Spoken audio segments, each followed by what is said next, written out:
She expected a cheap $5 date. Instead, she found a millionaire dad who stole her heart.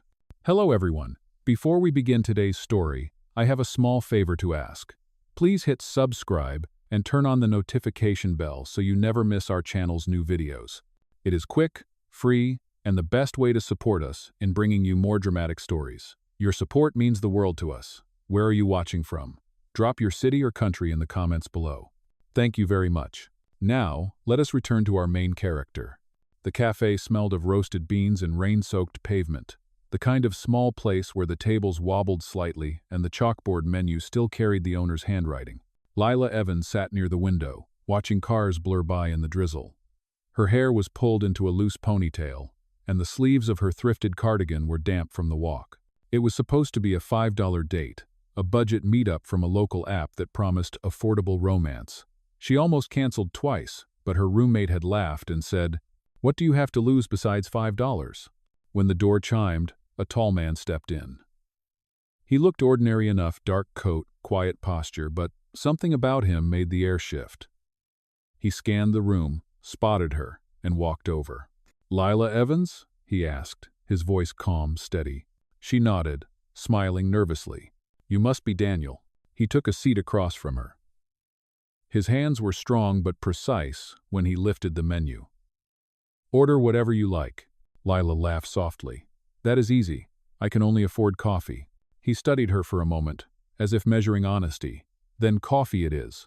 The waitress poured 2 mugs, steam curling between them. For a while, they talked about small things, the rain, the city traffic, her job as a preschool teacher. Every time she spoke about the children, her face lit up. Daniel listened, quiet but attentive, like he was memorizing her voice. "So," she said, teasing lightly, "what brings you to a $5 dating app? You do not exactly look broke." He smiled faintly, the kind of smile that hides a secret. "Maybe I just like to meet people who do not care about money." She blushed. "Then you are definitely in the wrong cafe." Silence lingered between them, not uncomfortable, just thoughtful. Outside, thunder rolled across the gray sky. Daniel leaned forward slightly, lowering his voice. "Lila, I did not come here for a date." Her smile faded. "I am sorry, what?" He reached into his coat and placed a folded document on the table. The paper looked formal, like something from a law office. "I came because I need a wife," he said simply. "Not forever, just for 3 months. Think of it as a contract." She blinked, certain she had misheard. "You are joking." "I am not." His tone was firm, his eyes steady. "You would be compensated fairly. $100,000 in housing. All you have to do is play the part." Her breath caught. "This is insane. You do not even know me." "That is exactly why it could work," he replied. "I am not looking for love, Lila. I am looking for trust, someone real, without an agenda." She stared at him, trying to read the truth behind his calm expression. His suit, though simple, was clearly expensive. The watch on his wrist gleamed faintly when he moved. This man was no ordinary stranger. Finally, she whispered, "Why me?" He hesitated for the first time, eyes drifting toward the rain outside. "Because when I walked in, you were the only person who looked like she had not given up on hope."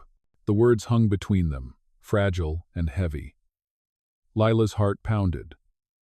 Part of her wanted to laugh, to get up and leave this strange man and his ridiculous offer. But another part, the one that remembered the eviction notice on her door and her mother's unpaid hospital bills, kept her frozen in place. "Do I at least get time to think?" she asked quietly. Daniel nodded. "Of course, but not too long. My deadline is close." He stood, placing a business card beside the untouched coffee. "Call me if you decide to change your life." "No." And then he was gone, leaving behind only the scent of rain, the echo of his voice, and a folded contract that could rewrite her entire future. Rain drummed softly against the window of Lila's apartment that night. The city lights outside blurred into ribbons of gold and blue, but inside, everything felt still. She sat at the small kitchen table, the contract unfolded in front of her, its neat black letters staring back like a dare. Her roommate, Hannah, leaned against the counter, arms crossed. "So let me get this straight," Hannah said slowly. "He wants to marry you. For money. For 3 months. And you met him on a $5 date?" Lila rubbed her temples. When you say it like that, it sounds ridiculous. It is ridiculous, Hannah shot back. You do not even know him. I know, Lila whispered. But look at this. She held up her phone, showing the overdue rent notice glowing on the screen. We are 2 weeks late. My mom's surgery bill is still unpaid. If I do not come up with the deposit by Friday, they will not keep her on the transplant list. The words trembled out of her. Hannah's face softened. Lila, you cannot sell yourself for survival. I am not, Lila said firmly. It is a contract, a job, a way out. Silence filled the small apartment. The refrigerator hummed faintly. Lila looked down at her hands, remembering the calm certainty in Daniel's voice, the way he said he was looking for trust, not love. That single word kept echoing in her head. Trust. The next morning, she walked across the wet pavement to the preschool where she used to teach. The windows were dark. A new sign hung on the door. Closed, funding terminated. She pressed her palm to the glass, eyes stinging. The laughter that used to fill those rooms was gone. Her last paycheck had barely covered food for the week. By the time she reached the hospital, the waiting room was already crowded. The smell of antiseptic mixed with coffee and exhaustion. Her mother lay in bed near the window, tubes tracing from her arm to a slow beeping monitor. Sweetheart, her mother murmured, smiling faintly. You look tired. I am fine, Lila lied, adjusting the blanket. They said you might get the new surgery date soon. Her mother nodded, too weak to speak more. Lila stood there, watching the rise and fall of her chest. She had promised to protect her, to keep them both afloat. But promises did not pay hospital bills. That night, she sat on the edge of her bed, Daniel's card between her fingers. The embossed letters gleamed under the lamp. Daniel Hayes, CEO, Hayes Enterprises. The realization hit her fully. Now he was not just rich, he was powerful. A man who could change her entire world with one signature. She stared at the contract again, tracing the clause that said, "No emotional involvement. Confidentiality required." Her chest tightened. Could she really do this? Could she live a lie for 3 months? Her phone buzzed. A message from Daniel. Have you decided? Her fingers hovered over the keyboard. She thought of her mother's fragile hand in hers, of the dark classroom windows, of the rent notice on the fridge. Finally, she typed back, "Yes, I will do it." A minute later, his reply came. "Good. My driver will pick you up tomorrow at 10. Bring only what you need." She exhaled shakily, setting the phone down. The decision was made. Outside, thunder rolled again, echoing through the night. Lila pulled her thin blanket around her shoulders, staring at the city skyline. Somewhere beyond those lights, a man she barely knew was about to change the course of her life. And as she closed her eyes, one thought lingered in her mind. Sometimes, the biggest risks are not about money or love. They are about faith. The next morning, a black sedan waited outside Lila's apartment. The rain had stopped, leaving the streets slick and gleaming under the early sunlight. She stood at the curb with a small suitcase in hand, her heart pounding hard enough that she could hear it in her ears. The driver stepped out, nodded politely, and opened the back door. "Miss Evans?" "Yes," she answered softly. He smiled. "Mr. Hayes asked me to bring you to the estate." The ride was silent, except for the low hum of the engine. The city faded into open roads, lined with trees, until glass towers gave way to long stretches of countryside. After nearly an hour, iron gates appeared ahead. They opened automatically, revealing a sprawling estate surrounded by manicured gardens and white stone columns. Lila pressed her forehead to the window. "He lives here?" she whispered to herself. The car stopped in front of the grand entrance. A woman in a crisp uniform opened the door. "Welcome, Mrs. Hayes. Mr. Hayes is expecting you." Lila froze for a moment. Mrs. Hayes. The words felt heavy, foreign. She managed a small nod and followed the woman inside. The foyer was massive white marble floors, chandeliers sparkling like stars, paintings framed in gold. Everything smelled faintly of cedar and polish. Lila's shoes squeaked slightly as she walked. She felt out of place, like a visitor in a museum where nothing should be touched. Daniel appeared at the top of the staircase. He had traded his simple coat for a tailored charcoal suit. The contrast was almost shocking. The quiet man from the cafe now carried the commanding presence of someone used to entire rooms falling silent when he entered. "Good morning," he said, his tone polite but distant. I hope the drive was not too long. Ovry. It was fine, Lila said quickly. He descended the stairs with measured steps, holding a small folder. Before anything else, we need to sign the agreement. It is important that everything is clear. They sat across from each other in a glass-walled study. Lila tried to steady her hands as he slid the document toward her. The clauses were simple but cold. 1. The marriage would last 3 months. 2. She would attend family gatherings and public events as his wife. San. No emotional or physical involvement. 4. Discretion was mandatory. He signed his name first, Daniel Hayes, the letters clean and deliberate. Then he handed her the pen. She hesitated. Why do you need this? He looked at her for a long moment. My father's will has conditions. To maintain control of the company, I must appear married by the end of this quarter. I do not have time for pretense or romance. Lila's breath caught. So that was it. A business marriage. Not love.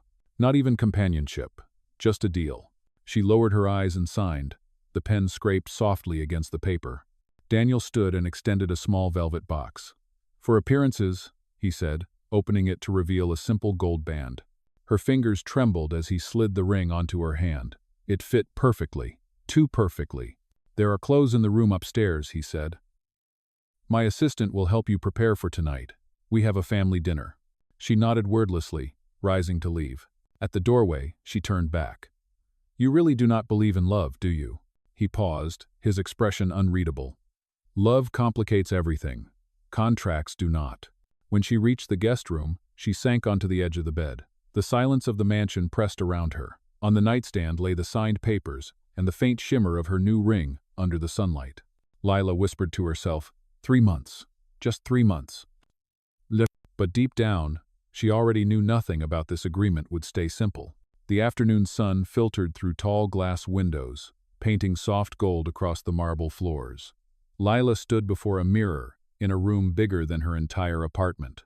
On the bed lay neatly folded dresses, shoes, and jewelry tags still attached. Daniel's assistant, a composed woman named Clara, adjusted the hem of a cream-colored gown. You wear it beautifully, Clara said, stepping back. Mr. Hayes prefers simplicity, but elegance never hurts. Lila smiled weakly. I am not used to this kind of thing. Clara gave a sympathetic look. No one ever is at first. Just remember, tonight you are Mrs. Hayes. Smile, stand tall, and say little. When evening came, the mansion filled with the soft murmur of voices and the scent of roses. A long dining table stretched under crystal chandeliers, every place setting gleaming. Lila's stomach twisted as she saw the guests arriving, board members, relatives, and friends, dressed in tailored perfection. Daniel entered the room beside her, his hand lightly touching her back. Are you ready? He murmured. I think so, she replied, forcing a smile. Every head turned when they walked in together. Conversations paused. Someone whispered, so this is his wife. Daniel leaned closer, speaking quietly enough for only her to hear. Do not let them see fear. Just be yourself. No. At dinner, the questions began. Where did you two meet? How long have you known each other? You must have swept him off his feet. Lila's pulse raced. She remembered Clara's advice, say little. But when an older woman laughed and said, Daniel has never been the marrying type, something inside her shifted. She lifted her glass, her voice steady. We met by chance. Sometimes, the best stories start with mistakes. The table went silent for a heartbeat, then filled with approving chuckles. Daniel's lips curved, just slightly, almost proud. As the evening went on, Lila watched him in this world of power and etiquette.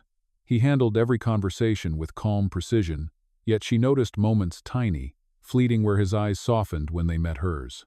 After dinner, she slipped out onto the balcony to breathe. The night air was cool, carrying the scent of rain and jasmine. The garden stretched below, glowing under the soft lights. Escaping already? Daniel's voice came from behind her. She turned, startled. Just catching my breath. It feels like I am playing a part in someone else's movie. He joined her, resting his hands on the railing. You are doing well. They like you. I am not sure I like any of this, she admitted quietly. Pretending, smiling, being Mrs. Hayes. Daniel looked at her, his expression unreadable. It is just business. But you carry yourself with more honesty than most people I know. Her gaze dropped to the gold band on her finger. That is strange praise for someone who just signed a fake marriage contract. For the first time, Daniel laughed softly. Maybe so, but honesty shows in the eyes, not on paper. They stood in silence for a while. The sound of distant laughter drifted from the dining hall. Then a child's voice echoed faintly through the open door. "Daddy?" Lila turned as a little boy ran into the room, his hair tousled from sleep. Daniel knelt down, his voice suddenly warm. "Hey, buddy, you should be in bed." The boy's eyes flicked curiously to Lila. "Who is she?" Daniel hesitated for just a second. "This is Lila," he said softly. "She is helping me." Lila knelt too, smiling gently. "It is nice to meet you." The boy yawned, rubbing his eyes. "You are pretty. You can stay." Lila laughed, startled by the sweetness in his voice. Daniel smiled, though his eyes carried a weight she did not understand. As the boy was led away by a nanny, Daniel looked back at Lila. "That was Leo," he said quietly. "My son." Lila's heart caught in her throat. In that single moment, the contract between them no longer felt like just business. It felt like the beginning of something she could not name, something dangerously real. Morning sunlight spilled across the hallway, warming the marble floors. The mansion that once felt silent now carried the faint sound of laughter, small, bright, and new. Lila paused outside the playroom, holding a tray of juice and sandwiches.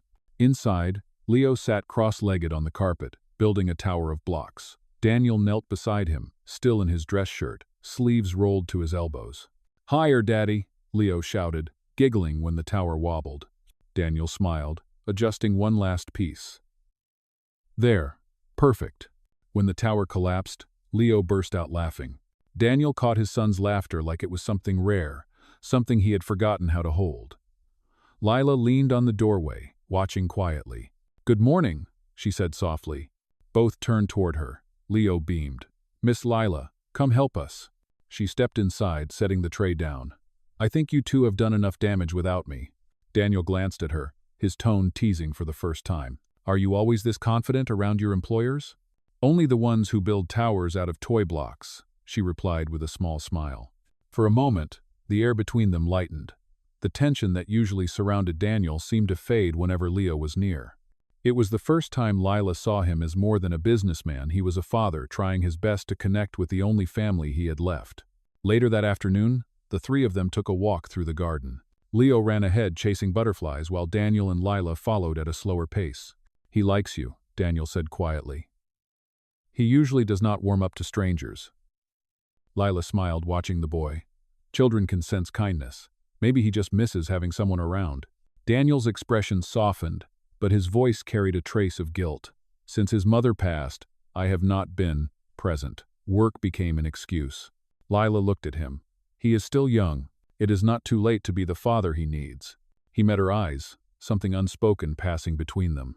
"You make things sound simple." "Sometimes, the truth is simple," she said gently. That evening, they attended another formal event, a charity dinner held by Daniel's company. Lila wore a navy dress Clara had chosen, understated but graceful. Cameras flashed as they arrived hand in hand. Daniel leaned close and whispered, "Remember, you are my wife tonight." "Oh, friend, I will try not to ruin the illusion," she murmured back. The next few weeks passed in a rhythm Lila never expected. Mornings began with Leo's laughter echoing down the halls, afternoons filled with quiet walks through the garden, and evenings ended with dinners that no longer felt like part of an arrangement. One rainy evening, Lila stood by the kitchen counter, helping Leo decorate a plate of cookies. He had smeared frosting across half the counter, his face glowing with joy. "You are supposed to put the sprinkles on the cookies, not on yourself," she said, laughing. Leo giggled, throwing a handful of sprinkles in the air. "But it is more fun this way." A low chuckle came from the doorway. Daniel leaned against the frame, still in his suit, his tie loosened.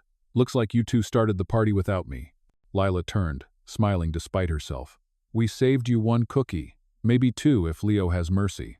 He walked closer, rolling his sleeves up. "Then I better hurry." For the next few minutes, the three of them baked and laughed as the storm rumbled outside. It was simple, domestic, and warm, so different from the cold precision of Daniel's usual world. At one point, their hands brushed while reaching for the same bowl. The touch was brief, but enough to send a quiet jolt through both of them. Later, After Leo had gone to bed, Lila found Daniel sitting alone in his study, staring out at the rain. The fire crackled softly behind him. "You are quiet tonight," she said, stepping inside. He looked up, a faint smile on his face. "Just thinking. It feels strange having the house full again. I forgot what that was like." She sat across from him. "Leo adores you. You should see his face when you come home." Daniel's eyes darkened slightly. "He deserves better than what I have been. After my wife passed, I shut everything down. The company, the shareholders, they were easy to control. Feelings were not." "No." Lila hesitated, then spoke softly. "Maybe control is overrated." He glanced at her, studying her face in the firelight. "You sound like you believe in chaos." "I believe in connection," she replied, "even if it is messy." For a long moment, they said nothing. The room felt heavy with the unspoken truth between them. This was supposed to be fake, but something real was breaking through. Then Daniel broke the silence. "Lila, I need to tell you something." Her heart quickened. "What is it?" "There is a board meeting tomorrow," he said slowly. "Evelyn has been trying to challenge my authority. She will use anything to make me look unstable. That is why this marriage needs to appear perfect." "So you want me there?" Lila said quietly.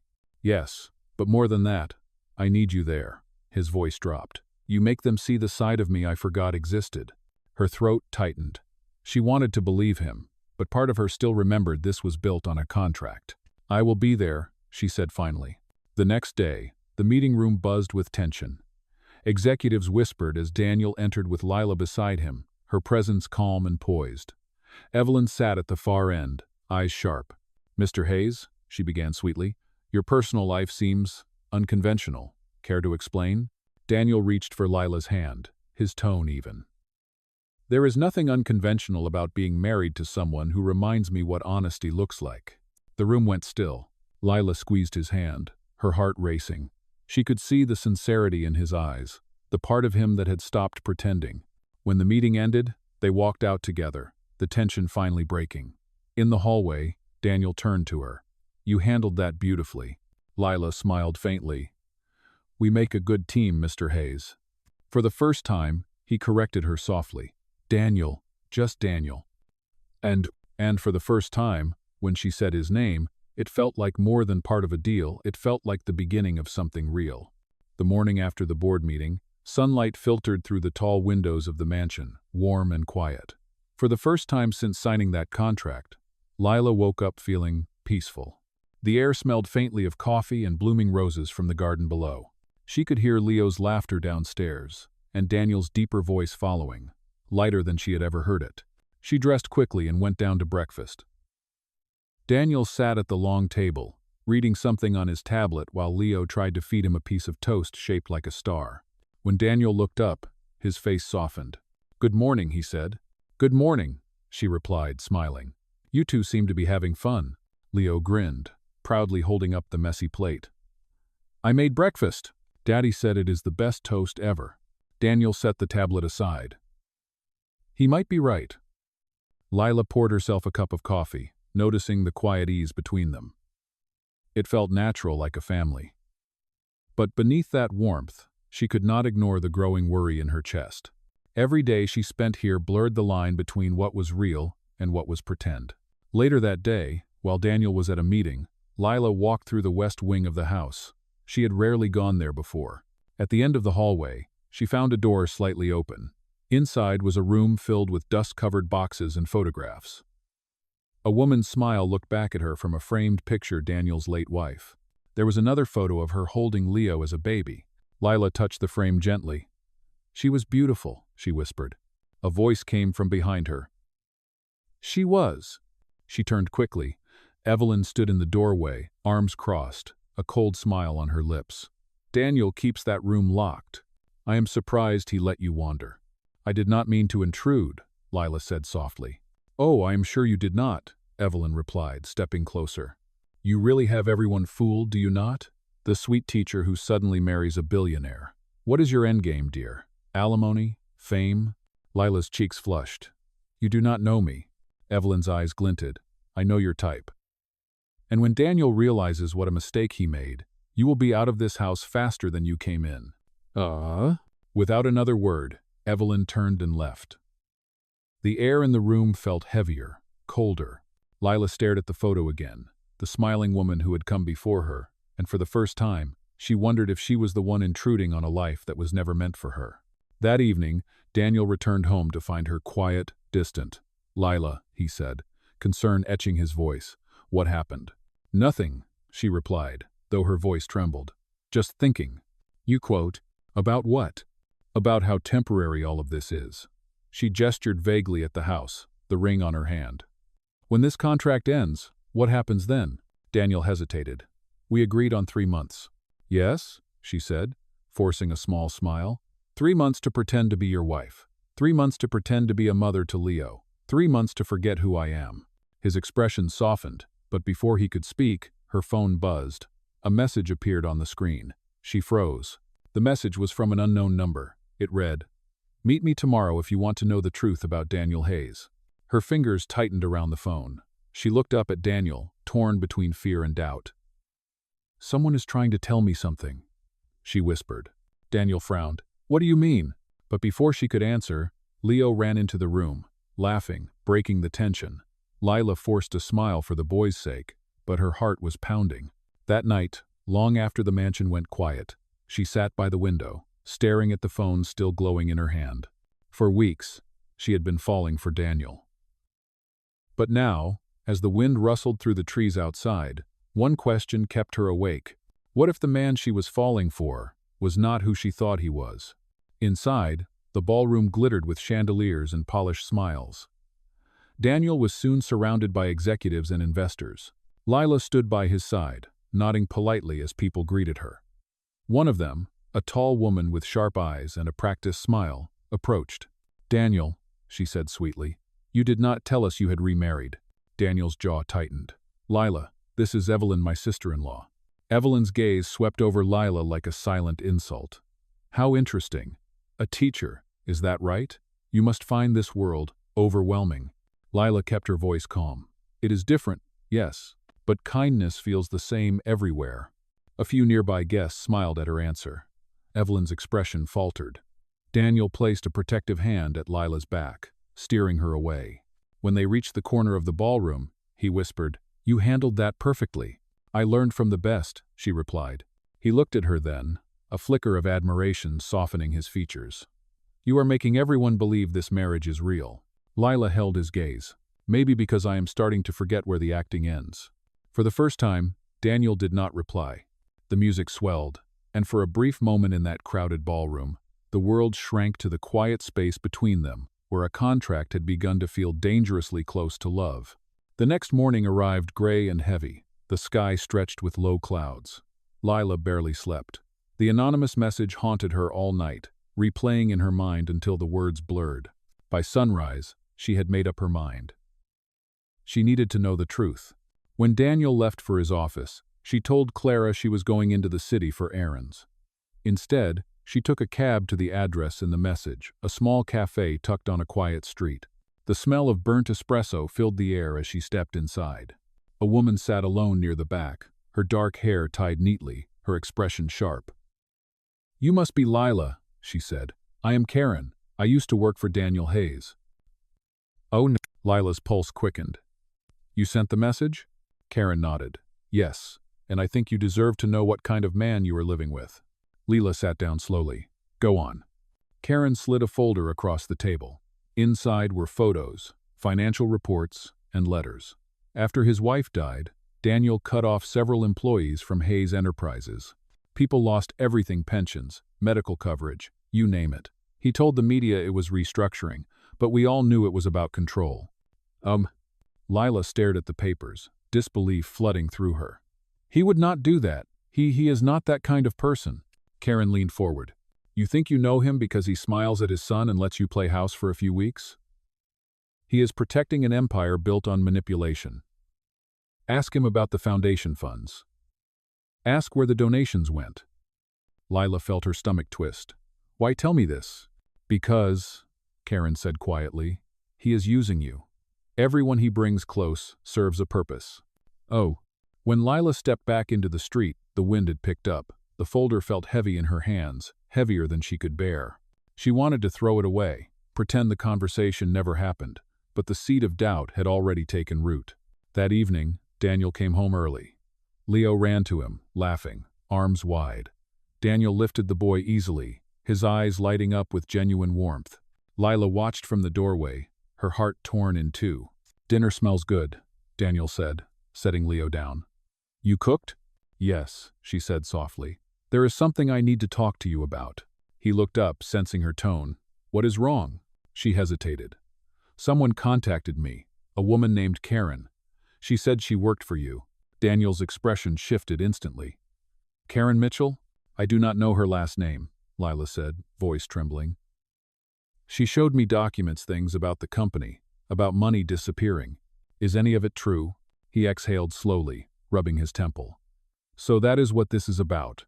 She is a former employee who was dismissed for stealing from our charity branch. She has been trying to discredit me for years. Then why would she have all this?" Lila held up the folder. "These look real." Daniel's voice hardened. "Because she is good at fabricating stories. Lila, this is exactly what Evelyn has been waiting for to make you doubt me." She felt tears sting her eyes. "You think I am part of this?" "No," he said, stepping closer. "But I think they are using you. They know you matter to me." The words hung between them, "You matter to me." It should have comforted her, but instead, it only deepened the ache in her chest. "I want to believe you, Daniel," she whispered. "But I do not know what is real anymore." He reached for her hand, but she stepped back. "I need time to think." That night, Lila packed a small bag. As she stood by the window, watching the city lights flicker in the distance, she could hear Leo's faint laughter echoing down the hall. Her heart broke. She left the ring on the nightstand beside the contract and quietly walked out the door. When Daniel entered the room later and saw the empty space where she had been, his face fell. He picked up the ring, closing his hand around it. Outside, thunder rolled in the distance as rain began to fall again, just like the day they met. Days passed in silence. The mansion felt empty without Lila's laughter, without the small warmth she had brought into every corner. Daniel threw himself into work, but every document and meeting felt hollow. He replayed their last conversation over and over, wishing he had told her everything sooner. Meanwhile, Lila stayed in a small apartment above a flower shop downtown. The rain outside matched the heaviness inside her chest. She tried to convince herself that leaving was the right choice, that she needed to protect her heart. But every time she saw a father and child passing by, she thought of Daniel and Leo. One morning, as she sat staring at the untouched coffee on her table, her phone buzzed. It was a news alert. Hayes Enterprises Foundation cleared of all accusations. Below the headline was a photo of Daniel, standing before reporters, presenting financial records that proved his innocence. The article mentioned Karen's arrest for embezzlement and false claims. Lila's breath caught. She whispered to herself. He was telling the truth. The next day, an envelope arrived at her door. Inside was an invitation, gold lettering, formal and elegant. Children's Art Gala, presented by Hayes Foundation. At the bottom was a handwritten note. "If you still believe in hope, come." That evening, she arrived at the event, heart pounding. The ballroom glowed with soft lights. Paintings by children lined along the walls, bright colors, imperfect strokes, full of life. Near the center of the room stood a small display titled, "The Art of Hope." It featured drawings from Leo's preschool class, including one that made her smile through tears. A picture of 3 figures, Leo, his dad, and a woman with long brown hair. Behind her, a familiar voice spoke gently. "He insisted we include that one." Lila turned. Daniel stood there, no longer the cold businessman she first met, but the man she had seen laughing with his son in the kitchen. "I did not know if you would come," he said softly. "I had to," she replied. "I owed you an apology." "You owed me nothing," he said, stepping closer. "I owed you the truth. The contract ended the moment you walked away. What I want now is not an agreement. It is a choice." He reached into his pocket and opened a small velvet box. Inside was the same ring she had left behind, now shining under the warm lights. "Lila Evans," he said, his voice trembling slightly. "This time, no contracts, no conditions, just love. Will you stay?" Tears filled her eyes. She nodded. "Yes, Daniel, I will stay." Applause rippled softly from nearby guests who had witnessed the moment. Leo ran up, wrapping his arms around them both, laughing. As the lights dimmed and music swelled, Lila looked at Daniel and whispered, From a $5 date to forever. Who would have thought? He smiled, brushing a tear from her cheek. The best investments are the ones made with the heart. And under the golden lights of the gala, their story finally became real.